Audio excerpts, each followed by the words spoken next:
Hello everyone. मेरा नाम मास है। आपका मास सच यूट्यूब चैनल पे स्वागत है।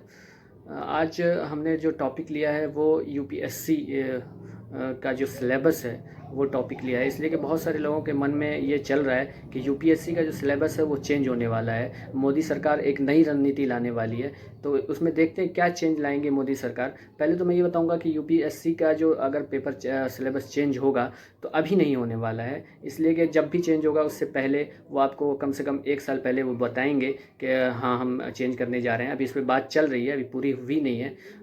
जब भी पूरी होगी तो आपको बता दिया जाएगा। इसलिए लोगों के दिल में बहुत सी क्वारीज हैं, खासकर जो एग्ज़ाम के लिए प्रिपरेशन कर रहे हैं अभी, तो उनका घबराने का नहीं है। आप अपने एग्ज़ाम पे प्रिपरेशन पे फोकस करें।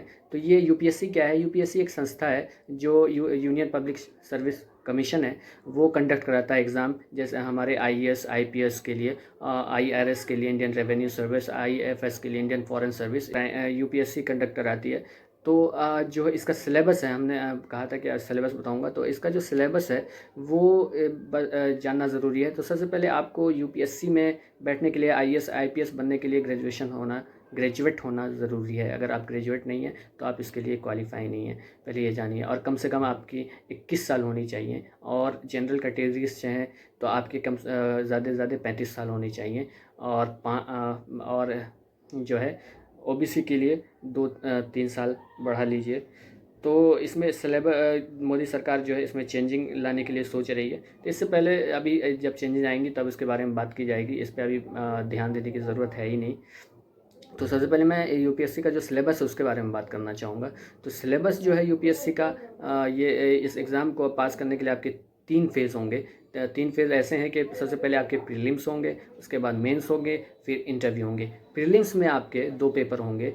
पेपर फर्स्ट जो है वो जनरल अवेयरनेस के बारे में है कि आपके चारों तरफ अभी क्या हो रहा है, आपकी नाइबरहुड में क्या हो रहा है, आपके कंट्रीज़ के नाइबरहुड में क्या हो रहा है, आपके भारत में क्या हो रहा है। तो इसमें जो है वो पूछते हैं। पेपर फर्स्ट का जो सिलेबस है प्रीलिम्स के पेपर फर्स्ट का, वो current events of national and international क्या चल रहा है, और इकोनॉमी इंडिया की क्या चल रही है, इकोनॉमीज़ क्या चल रही हैं, पॉलिटी में क्या चल रहा है, इंडिया के क्या संशोधित इम्प्लीमेंट किया गया है, उससे क्या होगा, उससे क्या नहीं होगा, इम्प्लीमेंटेशन क्या हो रहे हैं, और इन्वायरमेंट इकोलॉजी, इंडिया की इन्वायरमेंट सिचुएशन क्या है, पॉल्यूशन बढ़ रहा है। ये सारी चीज़ जो है यूपीएससी प्री के जो सिलेबस उसमें है। और प्री में 2 पेपर होते हैं। एक तो मैंने ये बता दिया कि करंट, ये पेपर फर्स्ट है। पेपर सेकंड जो है आपका क्वालिफाइंग होता है, वो मेरिट के लिए नहीं जाता। क्वालिफाइंग मतलब 200 पेपर में से 25% मार्क्स आपको लाने होंगे। इसका जो सिलेबस है वो आसानी है। ये सिलेबस जो है क्वांटिटेटिव एप्टीट्यूड समझिए, और रीजनिंग वगैरह इसमें पूछे जाते हैं। तो ये आसान है, ये आप क्वालिफाई कर सकते हैं। थोड़ा सा अगर मैथ्स आप बैकग्राउंड, आप रीजनिंग अच्छा है तो ये आपका क्वालिफाइंग पेपर ही है। 200 में से आपको 25% लाने होंगे। मेरिट के लिए जो जाता है वो पेपर फर्स्ट है, उसमें से आपको कट ऑफ के लिए जाएगा। जैसे टीना डाबी मैम जो टॉपर थी, उनका मार्क्स वो बता रही थी 93 या 94 था, उनका कट ऑफ गया था। तो आप मान लीजिए आप जनरल कैटेगरी तो 105 के बीच में कट ऑफ रहेंगे आपके।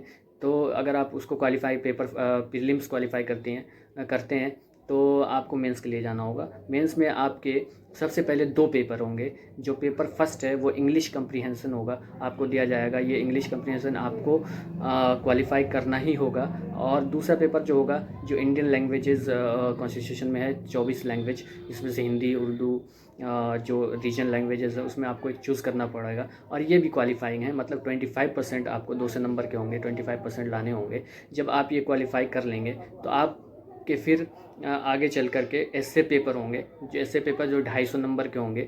अगर आप जो क्वालिफाई इंग्लिश वाला है और जो रीजनल लैंग्वेज है वो अगर क्वालिफाई नहीं करते हैं तो आप आगे के लिए नहीं जा सकते। अगर आप इस दोनों पेपर को क्वालिफाई कर लेते हैं तो फिर आप आगे के लिए जाएंगे। उसमें आपका पेपर जो होगा वो एस्से के बाद वो 4 पेपर होंगे। Paper first, paper second, paper third and paper fourth. Paper first जो होगा वो आपका हिस्ट्री से होगा। हिस्ट्री में आप समझिए कि history of modern India and Indian national movement है। ज्योग्राफी है, geography of India and international geography है। इंडिया की ज्योग्राफी क्या है और उससे इंडिया से पूरी दुनिया की ज्योग्राफी क्या है वो आपसे पूछी जाएंगी। उसके बाद इसमें जो है इन्वायरमेंट आ जाता है। उसके फिर आगे चल करके आप जब पेपर फर्स्ट हो जाएगा, आपका पेपर सेकंड होगा जो पॉलिटी का है। पॉलिटी में गवर्नेंस है, पंचायती राज सिस्टम है, और पंचायती राज सिस्टम है, गवर्नेंस है, और आईआर है, इंटरनेशनल इंडिया का दूसरे इंटरनेशनल रिलेशंस, इंडिया के दूसरे कंट्री के साथ क्या रिलेशन चल रहा है, ये सारी चीज़ उसमें पूछी जाएंगी। उसमें भी सिलेबस है। तो एक काम कीजिए, आप सिलेबस जो है पीडीएफ डाउनलोड कर लीजिए कहीं गूगल से फाइंड करके। और पेपर थर्ड जो है वो आपका पेपर थर्ड जो है इकोनॉमी से रिलेटेड है, डिजास्टर मैनेजमेंट, इकोनॉमिक्स में क्या चल रहा है, वो है पेपर थर्ड आपके।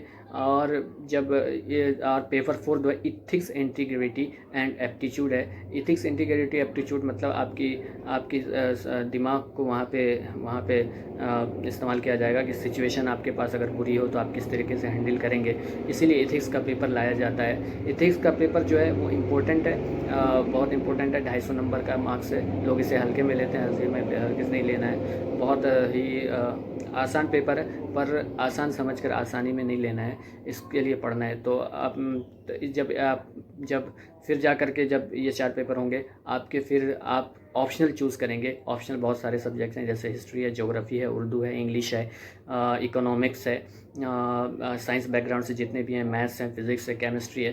तो ऑप्शनल जब चूज़ करेंगे तो उसमें आपके 2 पेपर होंगे। पेपर फर्स्ट 2 पेपर 500 नंबर के होंगे, पेपर फर्स्ट 250, और पेपर सेकंड जो होंगे वो 250 नंबर के होंगे। और उसके बाद जब आप ये सारी चीज़ क्वालिफाई कर लेंगे, उसके बाद आपको जो है इंटरव्यू होगा। इंटरव्यू आपका 250 नंबर का होगा, और 250 नंबर में आपको कितना इंटरव्यू में मार्क्स मिलता है ये तो इंटरव्यू पर डिपेंड करता है। पर अगर आपको, लोग कहते हैं कि आपको 190 180 के बीच में अगर मार्क्स मिलते हैं तो बहुत अच्छा है। तो ये है सिलेबस। एक ब्रीफ में मैंने सिलेबस बता दिया, और क्या चाहिए आपको एक आईएएस और आईपीएस बनने के लिए। सबसे पहले तो मैं ये कहूँगा कि अफवाह पे ध्यान मत दीजिए कि सिलेबस चेंज हो रहा है, अपनी पढ़ाई पे ध्यान दीजिए। अगर आपको आईएएस आईपीएस बनना ही है तो इन सारी चीज़ पे आप ध्यान मत दीजिए। हाँ, मोदी सरकार ने सोचा है कि इसमें सिलेबस चेंज हो, और जो है एज लिमिट जो है वो भी कम हो, पर अभी देखने वाली बात होगी, अभी उस बात चल रही है, भाई ऐसा कुछ हुआ नहीं है। आज के लिए जो है इतना ही। अगर आप इतना क्वालिफाई कर लेते हैं तो आप आईएएस आईपीएस ऑफिसर बन जाते हैं। अगर आपको और ब्रीफ में इंट्रोडक्शन चाहिए तो हम नेक्स्ट वीडियो बनाएंगे कुछ दिन के बाद, जिसमें आपको पूरा सिलेबस एक एक करके बताएंगे। ये ब्रीफ इंट्रोडक्शन था। आज के लिए इतना ही। आप हमारे चैनल को सब्सक्राइब कीजिए और घंटी बेल आइकन दबाइए news update, latest news update के लिए। शुक्रिया।